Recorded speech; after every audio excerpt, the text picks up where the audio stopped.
Oi, gente, tudo bem com vocês? Hoje eu vou fazer um vídeo sobre Era Vargas. Então, assim, a primeira coisa que eu queria falar é pra gente lembrar que eu, pelo menos, sempre me confundo, que apesar de Era Vargas ter sido de 1930 a 45, depois ele ter saído do poder, ele voltou. Ele foi presidente de novo, só que dessa vez no período democrático, que é assunto pra outro vídeo. Então, assim, eu vou tratar aqui até o final do Estado Novo e tudo mais. Contudo, o Vargas vai voltar depois, e aí que ele vai se suicidar, spoiler, e vai acontecer as tretas todas. Então, primeiramente, a gente tem que entender o contexto do Brasil, né? Tinha acabado de ter a Revolução de 1930, que foi um golpe de Estado que colocou o Vargas no poder. Não convém agora entender por que teve a Revolução nem nada, porque isso é assunto da República Oligárquica. Então, enfim, o Vargas, por causa de um golpe, estava no poder e começou aí o governo provisório. Ou seja, provisório deveria ser um governo por um período curto de tempo até restabelecer a democracia toda de novo, bonitinho. E aí iniciou-se o governo provisório, que foi de 30 a 34. Um período longo para um governo provisório. Mas enfim, assim que o Vargas chegou no poder, uma das primeiras coisas que ele fez foi anular a Constituição em vigor, que era de 1891. Ele começou a centralizar a política, ele começou a tirar os governadores dos estados e nomear interventores do interesse dele e da confiança dele para governar os estados. E com isso a centralizar o governo cada vez mais, porque ele também nem tinha constituição, então os poderes dele não tinham freio, basicamente. Além disso, um problema que ele encarou quando ele assumiu a presidência do Brasil é que a economia estava toda ruim. Por quê? Em 1930 tinha acabado de passar a crise de 29 e o Brasil era basicamente monocultor, né? A coisa mais produtiva que tinha no Brasil era o café, e o café estava com um valor muito baixo no mercado externo. Então, uma das coisas que o Vargas fez, que ele é famoso por isso, foi tentar ajudar o preço do café a não diminuir mais, comprando umas 14 milhões de sacas de café que estavam estocadas, porque ninguém comprava, e queimou tudo. Porque aí, dessa forma, o preço do café não ia cair tanto no exterior, porque a oferta estaria um pouco menor. Então, além de fazer isso, ele também criou o Ministério do Café para ajudar a melhorar um pouco a situação econômica do Brasil. Não salvou completamente, mas ajudou bastante isso que ele fez. Então, ele começou também a fazer medidas pelas quais ele é muito famoso atualmente, que são as políticas trabalhistas. Então, o que o Vargas começou a fazer? Começou a tirar a autonomia dos sindicatos, por quê? O que acontecia? Antes tinha um tanto de sindicatos e nas mais variadas formas e tudo mais, mas agora cada município só podia ter um sindicato de cada estilo, de cada classe operária, e os outros passavam a ser ilegais. Só que o que acontecia? Quando um sindicato se filiava ao Ministério do Trabalho, ele passava a ser meio que regulado pelo governo. Tipo assim, sempre ia ter um representante do governo lá vendo as discussões para garantir que não ia ferir as leis e tudo mais. Ele perdia a sua autonomia. Contudo, a vantagem disso era que, primeiro, que ele seria o único sindicato da classe dele na cidade, segundamente, que ele não ia sofrer repressão policial, porque ele estava dentro da lei. E com isso, o Vargas conseguiu diminuir um pouco as revoltas e tudo mais trabalhistas que tinham muito no Brasil naquela época. Ele integrou no governo dele um modelo que chama corporativismo. O que é o corporativismo? Isso é um conceito meio difícil e tudo mais, mas é basicamente o poder legislativo tá na mão de várias classes do interesse do governo, para que tipo assim, o poder tá dividido entre diversos sindicatos e classes e tudo mais, para que ao invés das classes ficarem brigando entre si, elas cooperem entre si e haja harmonia social. Então, o Vargas era adepto desse modelo corporativo aí de governo, e essa forma de sindicato também que ele aplicou nos trabalhadores também foi conhecida como sindicalismo pelego. Por quê? Porque o pelego, no caso, é aquele paninho que você coloca tipo embaixo da sela do cavalo para não machucar a pessoa que tá montando no cavalo e também para aliviar um pouco do peso que tá nas costas dele. Porque que era esse sindicalismo? Era um operário sindical que estava lá, tipo assim, achando que estava servindo aos interesses dele, e de certa forma estava, mas beneficiava mais quem dominava ele do que ele próprio. É o sindicalismo pelego. Além disso, o Vargas também implantou um tanto de direitos trabalhistas. como férias assalariadas, regularizar o trabalho feminino, o trabalho infantil, pagar horas extras, turno máximo de trabalho, que naquela época não tinha absolutamente nenhuma regularização. Então o Vargas estava começando aí a participar um pouco da relação entre empregado e empregador. E ele também mudou um pouco o código eleitoral. Uma coisa muito importante que às vezes cai em vestibular que ele fez foi implantar o voto feminino. Então, em 1932, ele colocou no código eleitoral que as mulheres podiam votar e a eleição ficou marcada para o ano seguinte, 1933. E ele também instaurou o voto secreto, porque antes o voto não era secreto, era aberto. Então todo mundo podia saber em quem todo mundo votava, e isso facilitava muito com que houvessem ameaças e com que as eleições fossem fraudadas, compra de votos e tudo mais. Então ele instaurou o voto secreto, também instalou a justiça eleitoral, que substituía o método antigo que era a comissão verificadora de poderes, porque assim, antigamente, quando um candidato que não era do interesse da elite ganhava, a comissão verificadora de poderes falava essa eleição foi fraudada, e aí fraudava ela pro cara do interesse ganhar. E agora eles não tinham mais isso, a justiça eleitoral garantia que tudo fosse feito direitinho, bonitinho.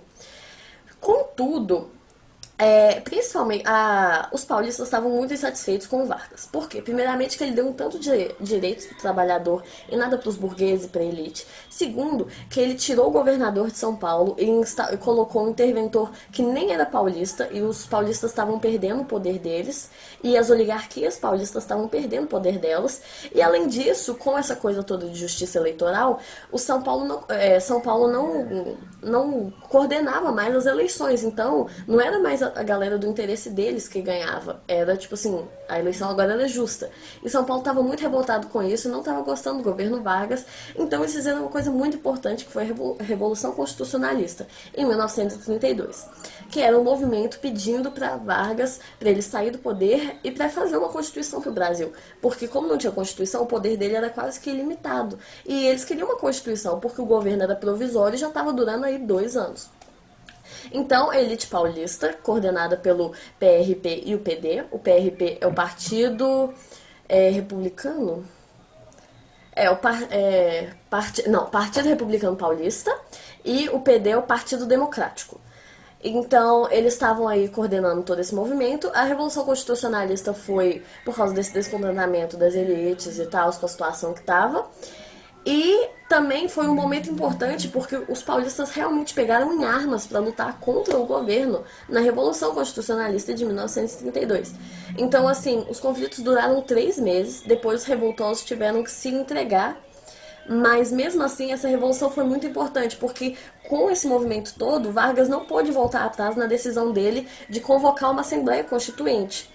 Então, depois desse movimento, toda a Constituição teve que ser feita.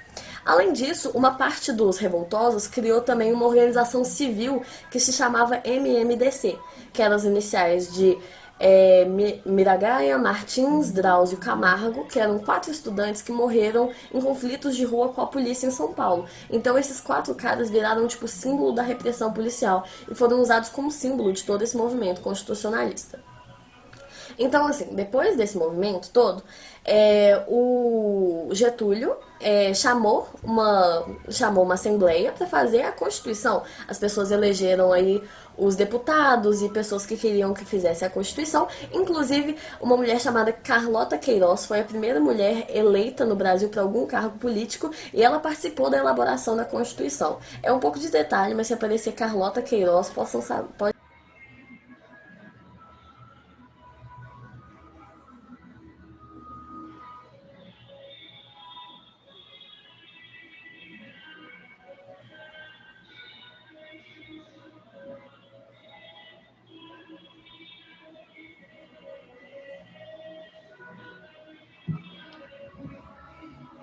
República Constitucionalista Federalista, ou seja, os estados têm autonomia.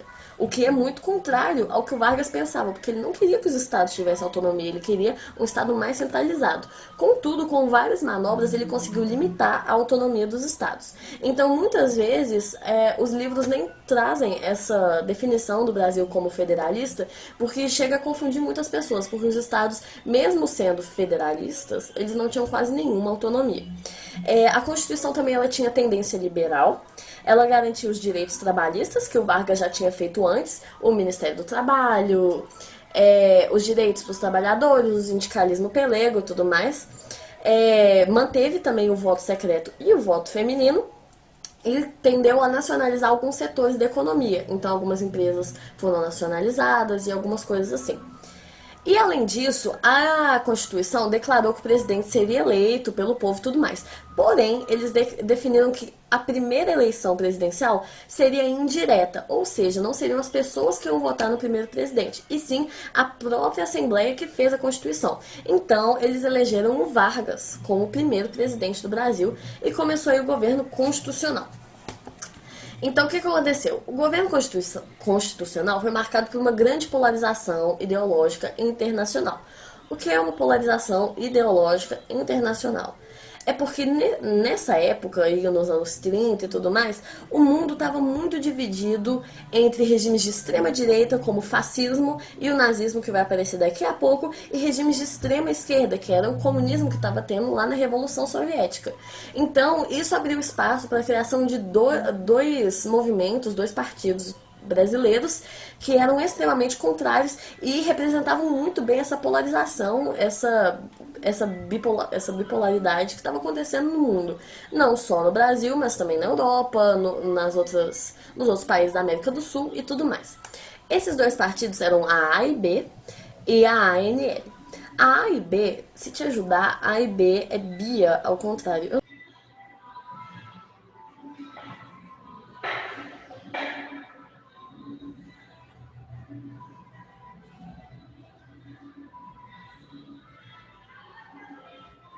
Você e sua equipe têm trabalho para entregar. Com Monday.com.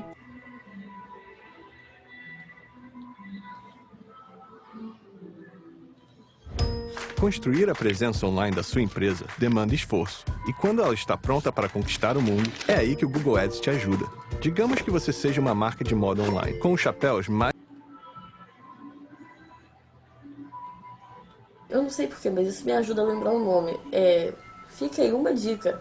Então, assim, a A e B era a Ação Integralista Brasileira. O símbolo deles era um símbolo de sigma, que significa união, igualdade, sei lá. É uma coisa matemática, não me pergunte, eu sou de humanas. É tipo um Ezinho retinho. E a Ação Integralista Brasileira era um partido de extrema direita, inspirado no fascismo e tudo mais. Ou seja, eles eram antiliberais, eles acreditavam que o Estado tem sim que interferir na economia. Eles eram anticomunistas, eles achavam que o comunismo era uma ofensa, que o comunismo era horrível. Eles queriam que morte a todos os inimigos do Brasil, ou seja, os comunistas e os opositores.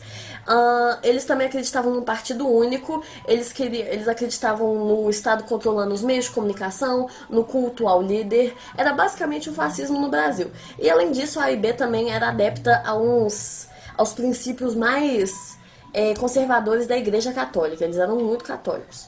E eles também eram a favor do corporativismo, porque o corporativismo fazia com que as classes, ao invés de brigarem entre si, se ajudassem, fazendo com que houvesse harmonia ao invés de briga.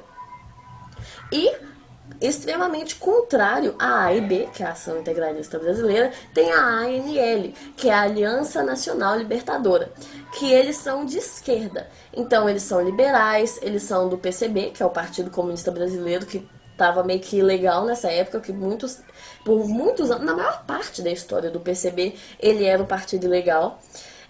E também eram os antifascistas que faziam parte da ANL. E a ANL, eles defendiam a reforma agrária, o nacionalismo econômico, eles também eram contra o fascismo, então eles achavam que teria que ter liberdade de expressão, democracia, eleições, mais leis que favorecessem o trabalhador e a parcela mais pobre da população. Eles eram de esquerda. E o que aconteceu? A ANL, ela desagradava muito o Vargas. E ele estava querendo uma desculpa qualquer para fechar a ANL, falar que ela era ilegal e acabar com essa oposição. Porque o Vargas é uma figura muito emblemática, porque ele assumia diferentes papéis dependendo do interesse dele. Então, em alguns momentos do governo dele, ele teve uma tendência de extrema direita, em outros ele age como se ele fosse um completo comunista. Então, por exemplo, esse tanto de direitos para o trabalhador que ele deu são práticas assim que muitos países viam como socialistas, como de esquerda. Mas, ao mesmo tempo, ele instaurou uma ditadura de direita depois. Então, assim, ele é uma pessoa também que seguia um bocado dessa polarização ideológica aí que o mundo estava tendo. E o Vargas era contra a ANL. E ele estava procurando uma desculpa qualquer e usou um discurso de um líder chamado Luiz Carlos Prestes, que foi bem radical, para falar que a ANL estava querendo aplicar um golpe socialista no Brasil e fechou a ANL. E também ajudou porque um tempo depois a ANL, o Partido Comunista, que era influenciado pela União Soviética, tentou aplicar realmente, de fato, um golpe para instaurar o comunismo no Brasil. Só que esse golpe foi muito mal organizado, deu muito errado e falhou. Então, com isso, o Vargas recebeu muito mais apoio do pessoal que estava contra ele, porque eles estavam com medo dos comunistas do Brasil. Então, com essas tentativas de golpes comunistas, que foi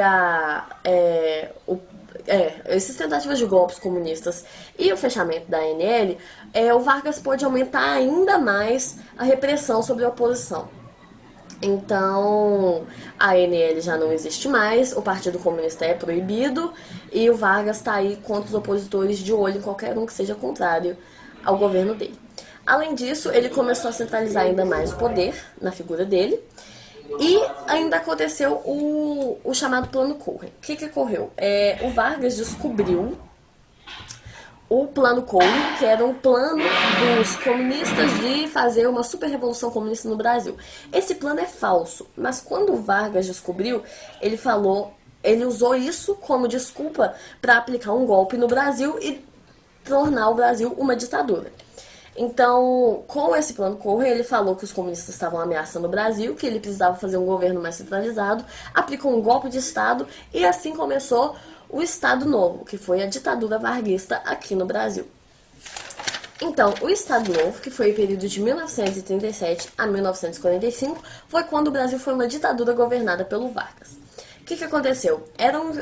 Durante o Estado Novo, o Estado era muito autoritário, o poder estava todo nas mãos do Vargas. Ele fechou todos os outros partidos, não tinham mais partidos, não tinham mais eleições, não tinha mais voto, as pessoas perderam alguns dos direitos civis delas.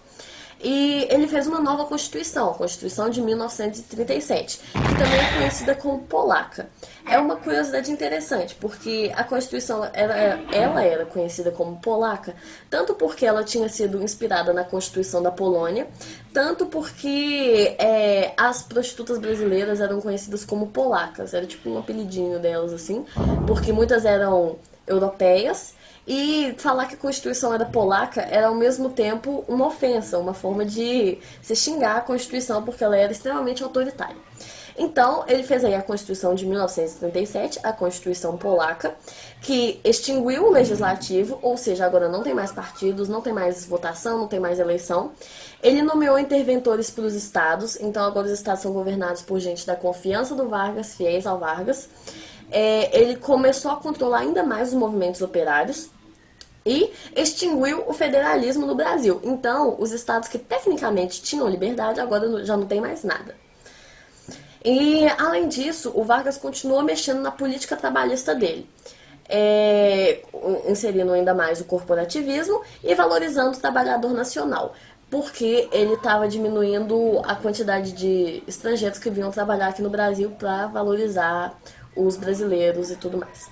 Além disso, ele criou o DIP, que é o Departamento de Imprensa e Propaganda, que era um órgão do governo que exaltava a imagem do Vargas, mostrava ele como um líder supremo, lindo e maravilhoso e tudo mais, e trazia ele, foi a primeira vez que o Vargas foi retratado como sendo pai dos pobres e pai do trabalhador e amigo das crianças e todos esses títulos aí que são típicos dos regimes totalitários, essa coisa toda de adoração ao líder é uma coisa tipicamente de regimes totalitários como stalinismo, fascismo, nazismo.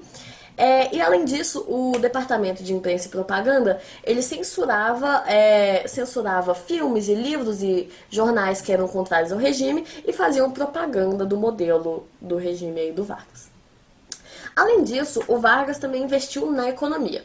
É importante vocês se lembrarem que o Vargas é muito frequentemente ligado, tipo assim, a imagem dele é ligada à industrialização. E é verdade, porque durante o governo dele, ele investiu muito na industrialização do Brasil, criando empresas como a Vale, a CSN e tudo mais. Ele desenvolveu muita indústria com capital estatal e com capital privado, porque, por exemplo, a CSN foi feita com dinheiro que os Estados Unidos emprestou para o Brasil. Aumentou o nacionalismo econômico e ajudou muito porque no exterior estava começando aí a Segunda Guerra Mundial. E com a Segunda Guerra Mundial, os países da Europa foram trocando as produções dele, então assim, foram trocando as fábricas por produção bélica, calma. Tipo assim, deixa eu explicar. Então, por exemplo, uma fábrica que antes produzia roupas, agora vai produzir armas, ou melhor, uniformes.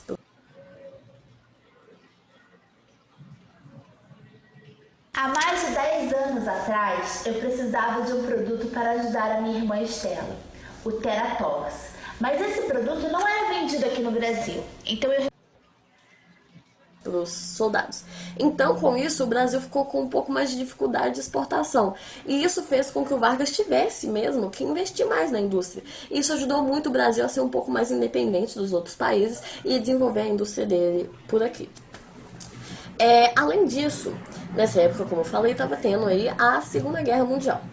E o Vargas, no início, ele não se aliou a nenhum dos lados. Mas ele estava querendo aí entrar na guerra, estava tendo muita pressão para que o Brasil participasse da guerra. Só que, assim, o que faz sentido é que o Vargas entrasse do lado da Alemanha, né, do lado da Itália, porque, assim como eles, o Brasil tinha um regime totalitário, um regime ditatorial. Contudo, o Vargas só entrou na guerra do lado de quem deu mais para ele. Ele, tipo assim, ele esperou a Alemanha dar uma oferta. E aí os Estados Unidos deu uma oferta maior para ele e oferecer mais dinheiro para ele se o Vargas lutasse, se o Brasil lutasse ao lado dos Estados Unidos. Então o Brasil entrou aí na Segunda Guerra Mundial do lado dos aliados. Além de, então assim, o Brasil estava lutando aí ao lado dos Estados Unidos, que emprestou dinheiro para o Brasil, inclusive para a criação da CSN, que é a Companhia Siderúrgica Nacional, que é muito importante para o Brasil até hoje. E, além disso, nessa época aí estava tendo a chamada política da boa vizinhança. Por quê? Porque os Estados Unidos estavam aí com medo das outras nações se afastarem dele nesse contexto de guerra e tudo mais, e começou uma política de aproximação com os países da América do Sul. Então foi nessa época, mais ou menos, que foi criar, os Estados Unidos começou a levar para Hollywood figuras brasileiras, como Carmen Miranda e o cara que eu esqueci o nome, que compôs a Aquarela e Garota de Ipanema, e criou também o Zé Carioca, que é um símbolo de tudo isso, porque foi o Walt Disney que veio aqui no Brasil e fez um personagem brasileiro que contracenava com personagens típicos, tipo Mickey e o Pato Donald. Então era assim, a valorização do Brasil no exterior. Era a política da boa vizinhança, que tinha como objetivo melhorar a relação dos Estados Unidos com os demais países.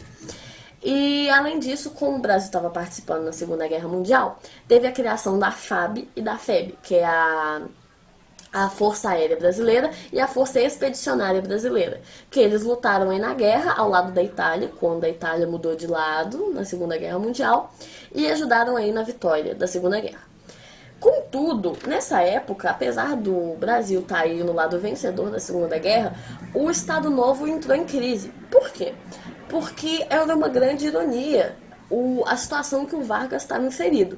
Porque o Vargas estava aí, era um ditador, ao lado dos Estados Unidos, lutando contra ditaduras. Então era uma coisa meio irônica, porque o Vargas estava aí, ao mesmo tempo, instaurando um regime totalitário no Brasil e lutando no exterior contra outros regimes totalitários.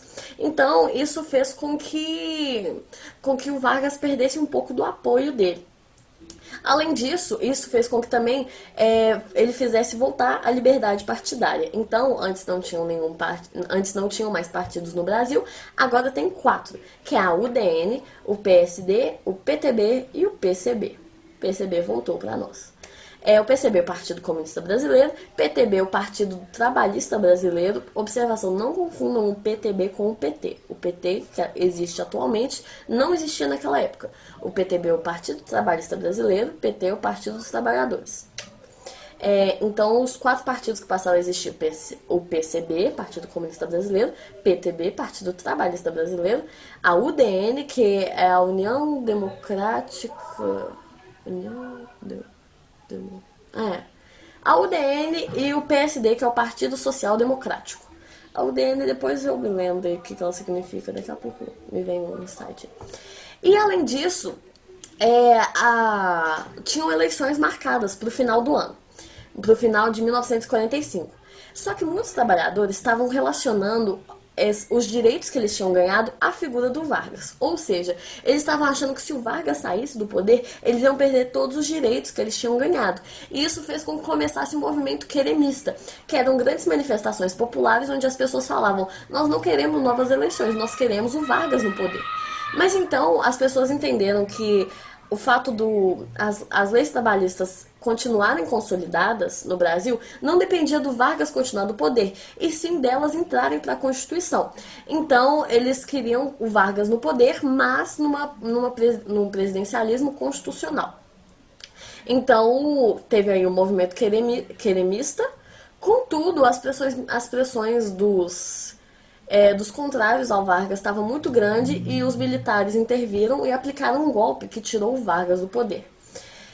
E com isso acabou o Estado Novo. Com o Vargas fora do poder, o presidente do Supremo Tribunal tomou o poder aí e foram feitas novas eleições, nas quais inicia-se a República Democrática e cujo primeiro presidente é o Eurico Gaspar Dutra.